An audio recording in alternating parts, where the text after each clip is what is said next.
iyo wubasha umubyeyi wawe wumva ibyaguhanura. Kubaha Imana iyo gufatanyijwe n'umutima unyuzwe bigira inyungu nyinshi. Iyo twubaha Imana tuyubaha turi hirya y'imisozi, tukayibaha turi mu bantu, kuko abafarisayo ngo bari bazi kuyubaha aho abantu babona, ariko birenze imisozi umuntu agakora ibyo ashaka. Nico gituma Yesu yavuze ngo mumeze nk'ibituro bisize ingwa, ngo bigaragara inyuma ari byiza, ariko imbere ngo tuzuye amagufwa y'abapfuye.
Reka musomye mwiza dusomere urwandiko rwa kabiri rwa Petero igice cya mbere n'umurongo wa 5. Ndavuga amagambo 8 naje niyo nyateguye.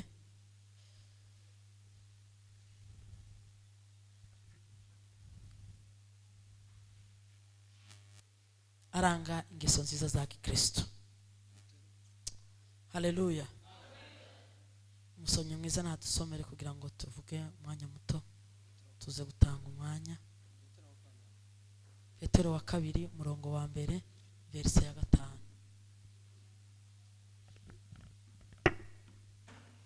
Petero wa mbere igice cya mbere umurongo wa 5. Wa kabiri. Petero wa kabiri igice cya mbere umurongo wa 5.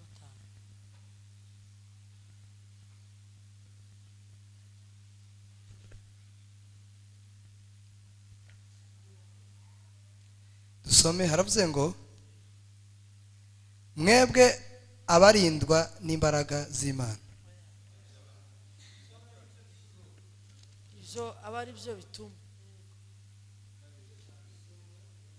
ibyo aba ari byo bituma mugira umwete wose, kwizera mukongereho ingeso nziza, ingeso nziza muzongereho kumenya, kumenya mukongereho kwirinda, kwirinda mukongereho kwihangana, kwihangana mukongereho kubaha Imana, kubaha Imana mukongereho gukunda bene data, gukunda bene data mukongereho urukundo. Amen. amen. Mukubitire Imana amashi.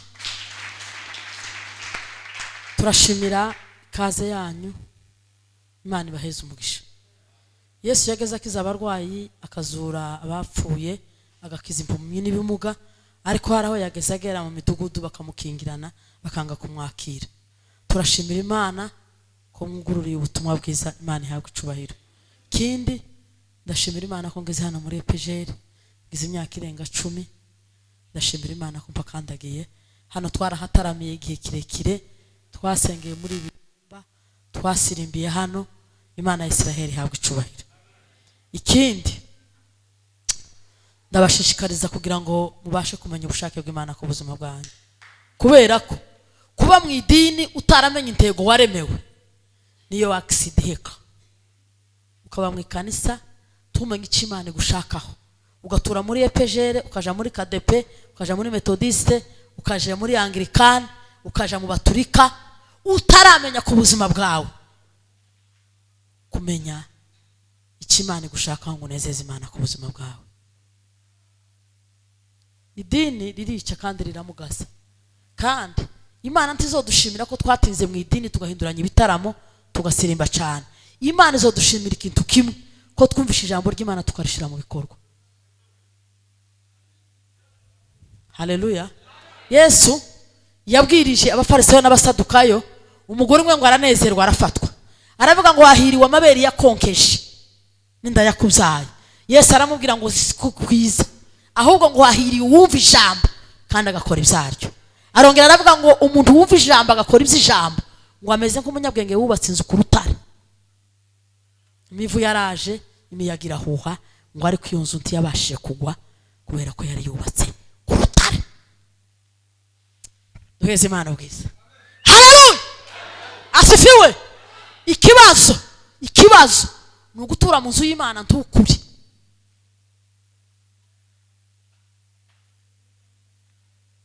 Ukaguma ukaba wa wundi uhera mu tunyunyuzwa n'icyayi. Icyayi ni cy'ababebe n'umukate. Ariko abakristo bakoze baza bakanje amagufwa, bakamenagura amagufwa y'ingurube n'ayinka n'ayinkoko. Mukubitire Imana amashi.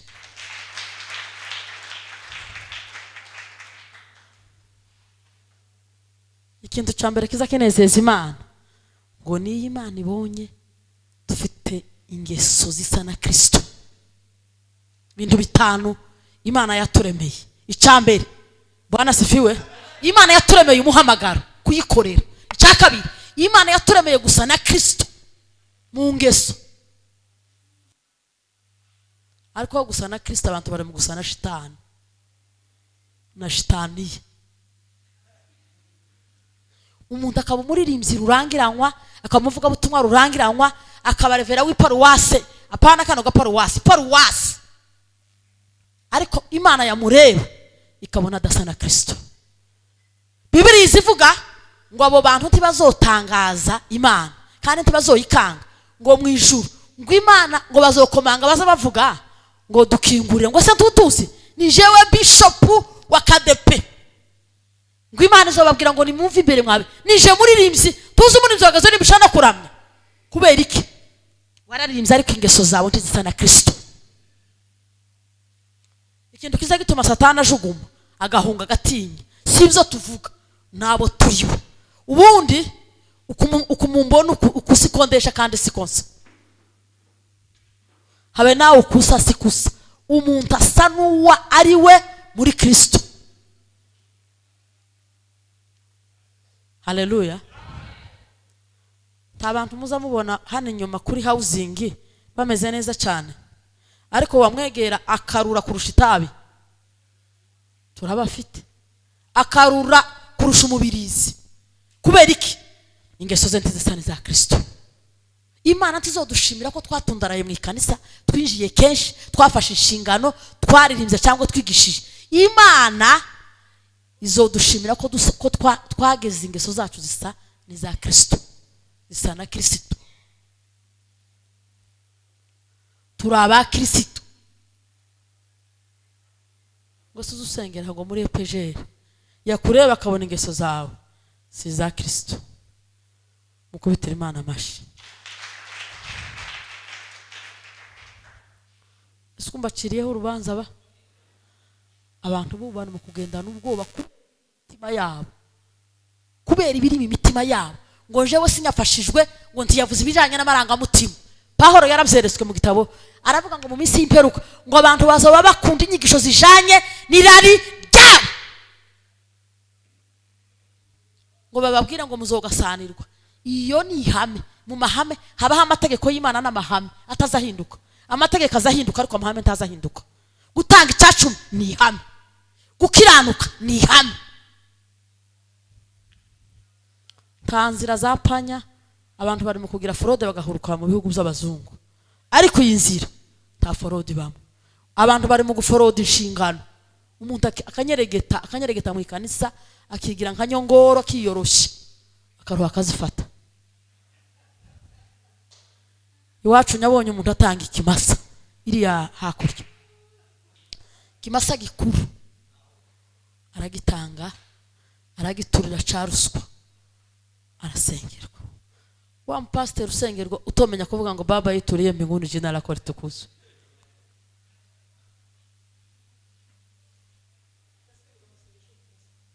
Ikimasa kugira ngo azoza atanga icyayi cyinshi gikoze, bama bamuha ubupasiteri. Wundi bamusengeye ngo adashira ingufuri hari uyu munsi wo gusengera abandi, yiwe atasohotse muri liste ya komite y'ikanisa, aravuga ngo nimutansengera ndarishiraho igufuri, arasengerwa. N'ubu ni pasiteri kugira ngo adatera ingorane n'imivirungano mu ikanisa.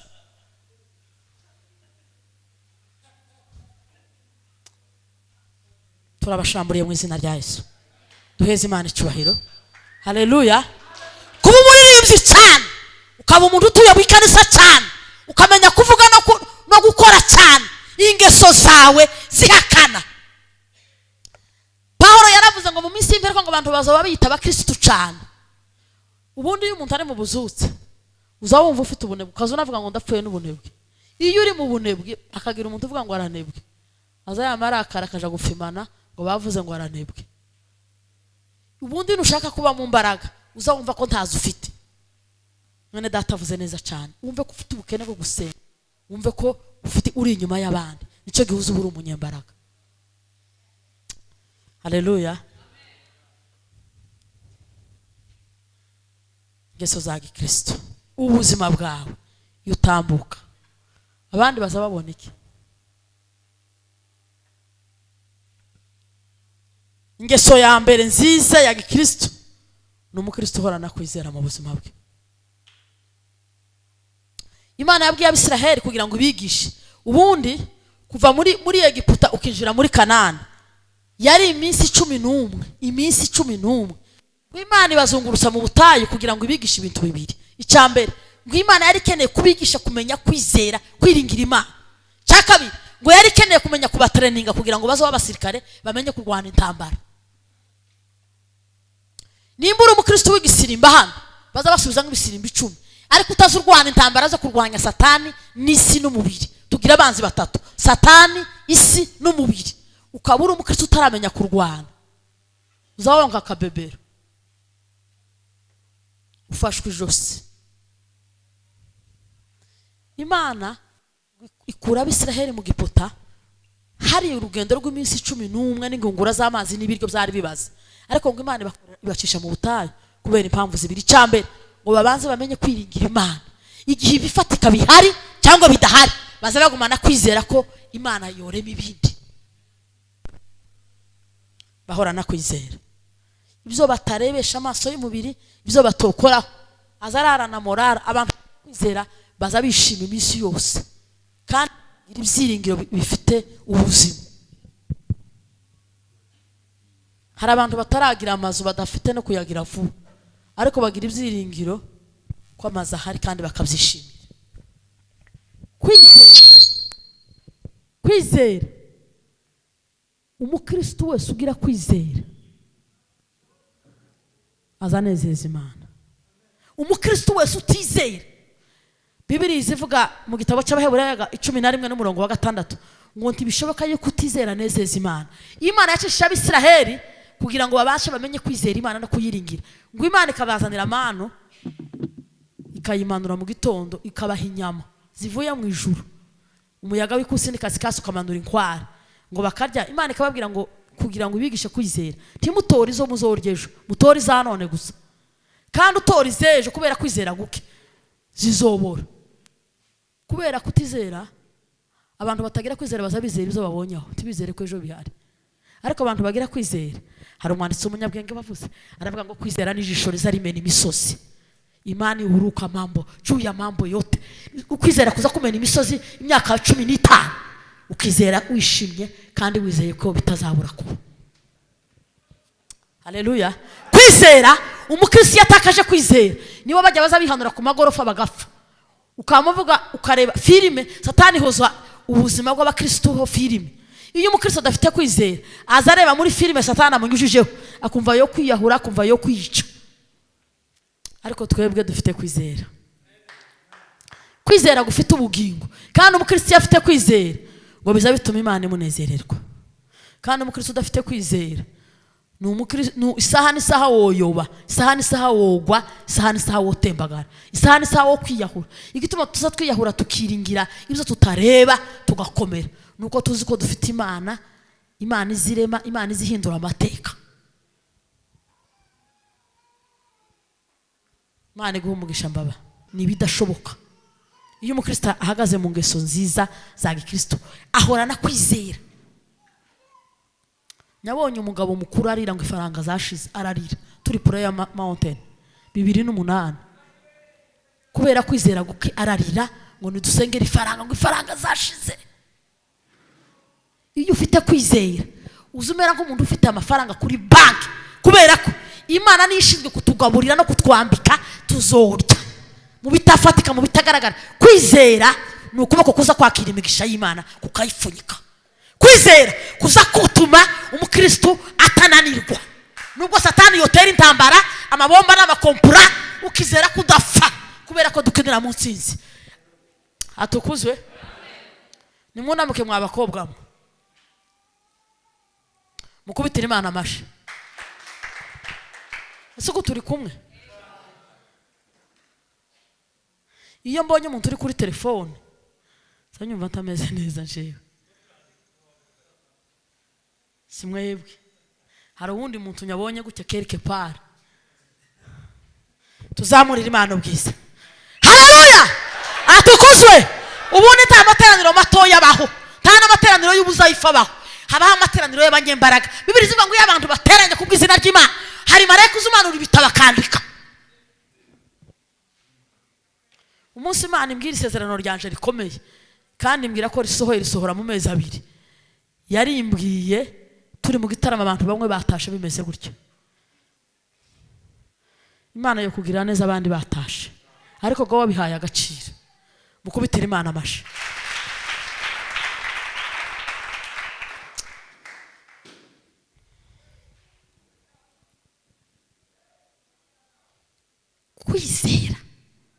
Kwizera kuza gutuma duseka turi mu rugamba.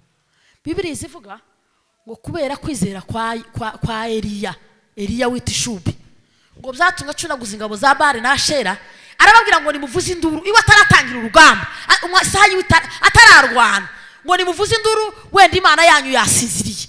Abahanuzi 850 bongeza volume. Imana y'ikigirwamana ntiyumva, aravuga ngo nimwitemagure, biritemagura amaraso arava kubera kutizera no kutagira Imana yumva.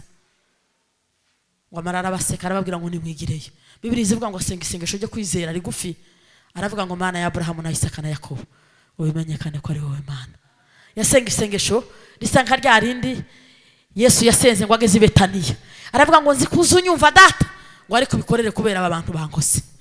Isengesho ryose uzosengana kwizera kuba mu buzima, ntabwo kwizera ari kuba mu buzima bwiza, kandi si ukutaba mu ntambara. Ubundi umukristo nyamukristo agira intambara. Nimba uzugenda ukumva nta ntambara ugira, turi umukristo. Ariko mu ntambara, mu bibazo duhorana kwizera, kandi tugaseka tukabyibuha tukamererwa neza, kubera ko tuzotsindwa, tuzatsinda. Yesu Kristo yaratsinze. Ntibishoboka yuko utizera nezeza Imana. Iyo Imana ikureba mu mutima wawe, hari abantu baza bishima kubera ko ibintu bimeze neza. Imana idusaba kuba mu buzima bwo kwishima n'igihe hari ibibazo. Byatumye Eliya acunaguza ingabo za Bali na Ashera, ariko birangira akoze umurimo w'Imana. Ngo bimanuka baririmba ikorasi ivuga ngo Imana ya Eliya niyo Mana, kubera kwizera. Cya kabiri, ingeso za Gikristo ngo ni ukumenya. Kwizera ukongereho ingeso nziza. Ingeso nziza muri korari ni parfe. Parfe nziza. Iyo umuntu yisize parfe nziza ubundi akanuka igikara, wowe kwegera nde?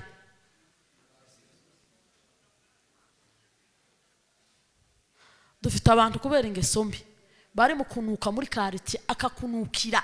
Mwicarana muri bisi akanuka, mwicarana mu kanisa akakunukira. Hari abakristo bari mu kunuka muri korari mu buryo bwo mu mwuka kubera ingeso mbi. Iyo ufite ingeso mbi uzunuka. Amazi amanuka yera, ariko ava ku kintu caboreye ahantu azanuka. Iyo udafite ingeso nziza ukagira ingeso mbi, biza bituma utari impumuro nziza.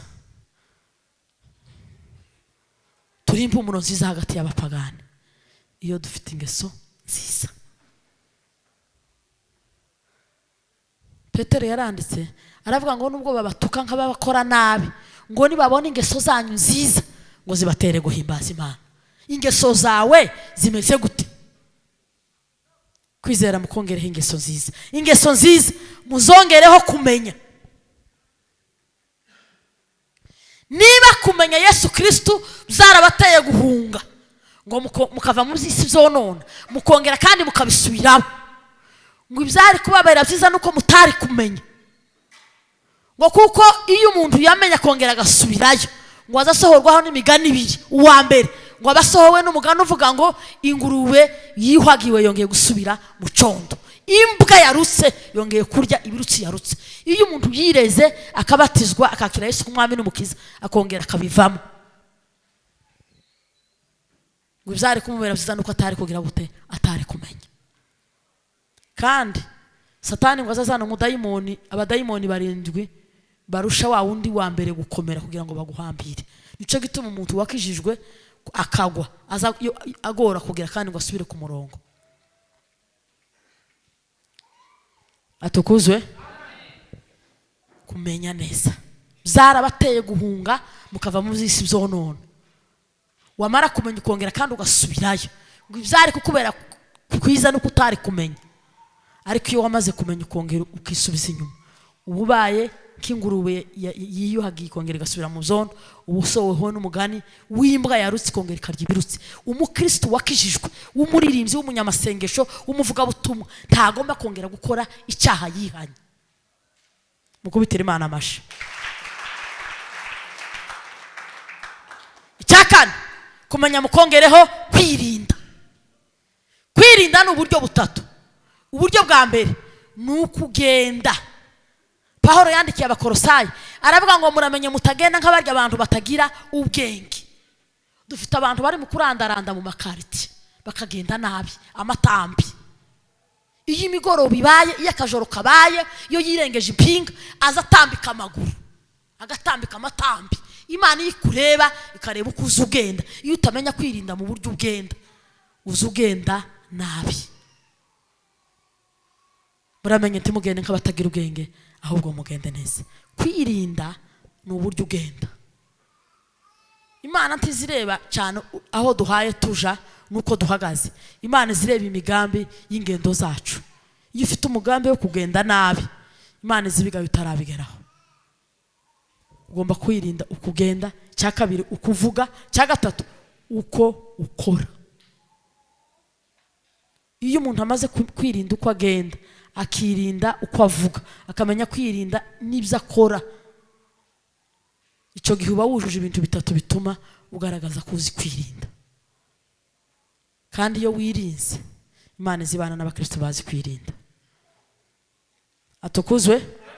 Hari abakristo bari mu kwishandabura, akishandabura muri quartier, akishandabura mu paruwase, akishandabura. ibyo uvuga ibyo ukora ni ukugenda, ugomba kugenda nk'umuntu waye wirinda, kuko igihe cyose tutirinda ubwacu, abazamu baba ku bipango by'abakomeye bakagendana n'abakomeye, ariko Imana nta muntu n'umwe mu bwami bw'Imana Imana yasabye ko azobona umurinzi. Umuntu wenyine ni umurinzi w'ubugingo bwe. Nunanirwa kwirinda ntawe uzokurinda. Imana ntizobaza ngo kubera iki Gentil utamenye kurinda Patrick tiyo bimbaza. Imana izobaza Gentil ngo se kubera iki utirinze Gentil. Imana izogushimira kwirinda kwawe. Mukubitira Imana amashe.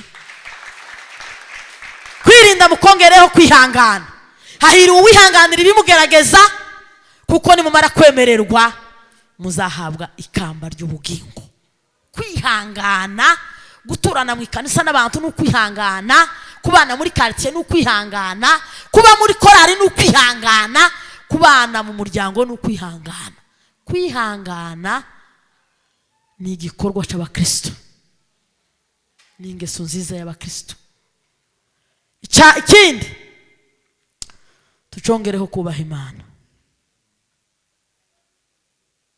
Hari abantu bigize baza bubaha kubera ko hari abantu barya bindyarya bazamagira gutya pasiteri ngo muraho neza pasiteri mushumba wacu ngo muraho, yarenguka akamugira gutya. Kubaha Imana. Abandi bakanyenyekeya mu materaniro ukazugira ngo none ibo ni Imana, nta muntu baciye hagati, ariko iyo ibikorwa byabo ntibaza bubaha Imana. Kandi iyo umuntu atubaha Imana ntaza yubaha n'abantu. Iyo umuntu yubaha Imana aza yubaha n'abantu. Haleluya. Nubundi nushaka gukomera no gusingira imigisha yawe yihuta nko muri esanseri, uza wubaha abantu. Nimba ukeneye ko ibyawe bigenda neza, kuko ntiwovuga ngo wubaha Imana utarabona utarubaha abantu. Kwihangana mukongereho kubaha Imana. Iyo twubaha Imana sinyovuga ngo nyubaha Imana ngo nimara ntuke mwene data. Nta muntu woja gusambana yubaha Imana. Abantu bose babasambanye ntibaba bubasha Imana, kuko mu mategeko y'Imana, Imana yubaha mu mategeko yayo. Iyo wubashe perezida w'igihugu urimo wubaha amategeko yiwe. Iyo wubashe umubyeyi wawe wumva ibyo aguhanura. Kubaha Imana iyo gufatanyijwe n'umutima unyuzwe bigira inyungu nyinshi. Iyo twubaha Imana tuyubaha turi hirya y'imisozi, tukayibaha turi mu bantu, kuko abafarisayo ngo bari bazi kuyubaha abantu babona, ariko birenze imisozi umuntu agakora ibyo ashaka. Nico gituma Yesu yavuze ngo mumeze nk'ibituro bisize ingwa, ngo bigaragara inyuma ari byiza, ariko imbere ngo tuzuye amagufwa y'abapfuye. Murabesha ku kanwa hano ngo wubasha Imana, ariko ibikorwa byawe no mu mutima wawe ntiwubaha Imana, kubera ko ingeso zawe ukora zirahakanisha ibyo uvuga. Kubaha Imana ni ikintu gikomeye kigaragaza ingeso za Gikristo. Icya karindwi ni ugukunda bene data. Mu rwawe ruhande uzukunda bene data. Gukunda umuntu kuko wikunda si ukumuheza icyo udafite cyangwa kumuheza icyiza kuri kiruta ikindi, ni ukutamugirira nabi ukamwifuriza neza. Pawulo yaravuze ngo ukunda ko bakugirira ngo ari kugirira abandi. Ni wifuriza mwene data ibyiza uzaba umukunda nkuko yikunda ubwiwe. Gukunda bene data. Gukunda bene data muzongereho urukundo. Haleluya. Haleluya. Haleluya. Haleluya. Urukundo. Iyo umuntu akunda Imana ntukabivuge, bikugaragaraho. Ukunda iteraniro, ukunda abera, ukunda umurimo w'Imana, tuzi ubihatirwa, uzi ubizukira kare, ukabigendera mu muhanda, uritanga ku buzima bwawe. Iyi mirimo yose izokoka ntishe ni imirimo twakoranye umwete n'urukundo, ni imirimo twakoranye kwizera. Iki ni igihe tugomba gukunda Imana. Satani n'abadayimoni bakagira ishari mu buzima bwabo, ariko iyo tuvuga ngo dukunda Imana mu magambo ibikorwa bitabikora, icyo gihe izo ngeso zacu zirahakana. Imana ntizireba ibiri hano inyuma, Imana izireba biri hano ku mutima. Ingeso zacu nizo zizatuma twemerwa imbere y'Imana, tukabona ikibari cyo kwinjira imbere y'Imana. Ingeso zacu kandi nizo zazituma duhakanwa imbere y'Imana. Imana itureba, Imana iturebera mu gisirimba kiri hejuru, Imana iturebera mu magambo menshi y'ubugenge, Imana iturebera mu ngeso, bigatuma twemerwa. Mu ijuru hazogenda abantu bamenye kugira ingeso nziza za Kristo. Hano mu isi iyo ufite ingeso nziza utavuze, nivuga butumwa riteye Satani ubwoba n'isi, wewe ni baruwa watu wote wanakusoma. Ntabwo kuvuga nuko dutekereza ko dukoresha izi mbaraga z'umubiri, ariko kugaragaza Imana muri twe. Imana igaragara muri twe iyo ingeso zacu zemewe imbere y'Imana. Haleluya. Kubera ingeso mbi zagaragaye i Sodoma n'i Gomora, ngo byatumye Imana ngo ihane Sodoma n'i Gomora. Umwanditsi yaranditse aravuga ngo Imana, ubwo Imana itababariye Sodoma n'i Gomora, ubwo Imana itababariye Abiramu na Kora, ubwo Imana itababariye abantu b'igihe cya Nowa, ngo ese muzorokoka gute nimwirengagiza agakiza gakomeye gutya kabanje kuvugwa n'abamarayika. Haleluya. Turarangije. Gutarama kenshi bitarimo ingeso nziza, Imana iziguha izero mu kwa mbere kweza mu kwa 12. Gutinda mu itorero ugahinduranya amakanisa ukaba umunyempano yo ku rwego rukomeye, ariko ingeso zawe Satani zitasobanuka hano mu bantu. Icyo gihe abantu muri iki gihe barimo kwihutira iby'inyuma bagasiga iby'ibanze. Yesu Kristo ari hafi kugaruka. Ni ukuri kw'Imana, Yesu Kristo agiye kugaruka kandi azoza isi ifite amajambere. Yesu azoza atitaye ku bantu uko bameze. Yesu ari hafi kugaruka kandi Satani azi ko igihe cyo kugaruka kwa Yesu kiri hafi, azi ko n'igihe cyo gucirwaho urubanza kiri hafi. Kubera iyo mpamvu karakora ijoro n'amanywa. Koyi yabwiye Ibilisi, aramubwira ngo bareke binjire muri korari, ureke b'abayumbi, ariko baza binjira, ariko binjira n'ibyaha, nibagera hanze baba abantu banje. Imana tubabarire. Kwa njia ya redio injili umeisikia, hata kule mitaani shuhuda umezipata, utamula umunani eti ukuhubiriwa, utamula umunani eti ukuhubiriwa. Haleluya! Bwana asifiwe. Kwinjira zivuga ubutumwa bw'igogo gw'ikirenga kuri YouTube n'ahandi ku mateleviziyo, ubutumwa bwaravuzwe kandi Yesu agiye kugaruka. Hasigaye ijambo rimwe gusa ngo ubutumwa nibukwira ahantu hose. Abafarisayo n'abasadukayo bishe Yesu kubera ko banza guhinduka ingeso zabo mu itorero.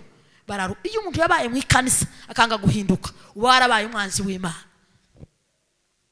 Mbere yo gusirimba, mbere yo kuririmba, mbere yo kuvuga ubutumwa, mbere yo gukora biriya twihutira gukora amarepetition menshi, uzubanza ubaza ubugingo bwawe, ububaza ngo se ingeso zanje zirasa n'iza Kristo. Haleluya. Nyimbo na neno havitoshi, bali mwenendo ulio safi utawavuta ndugu zako. Isi na Satani bizabijugumishwa n'ingeso nziza.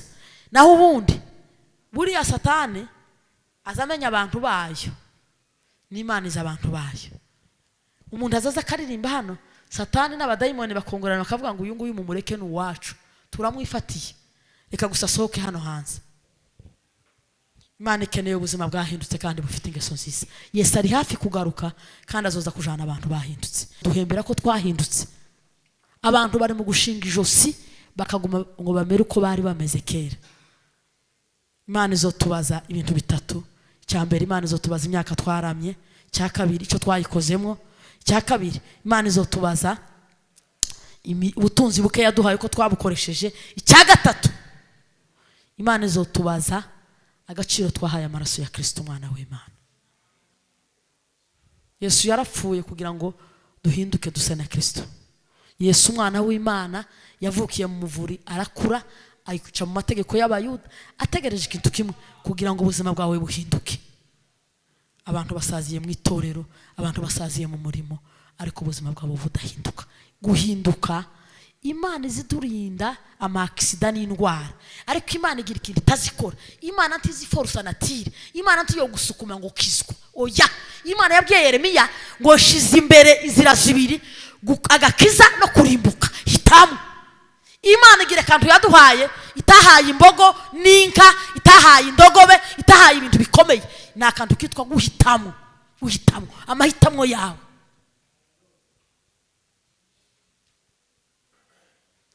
Ngo nimushire mu gisirimba, ugasirimba, ugasara, ugahwera, washika hano hanze bakagukubita ijido. Hari abantu baza bakubitwa ijido ku wa mbere. Ese iryo jambo muraryumvishije ba?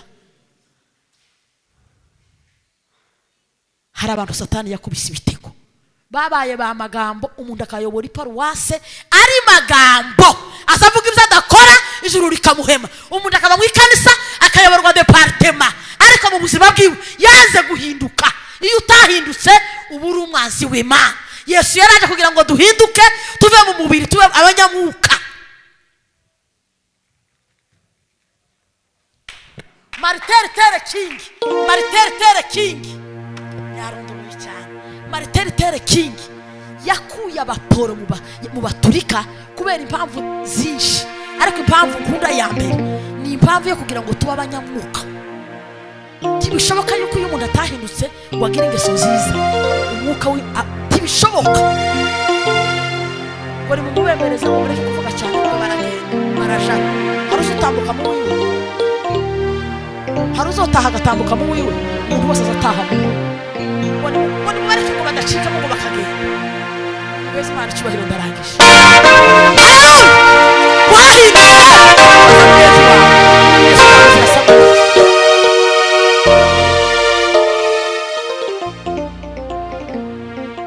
Manamba wa matatu,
ndarangije.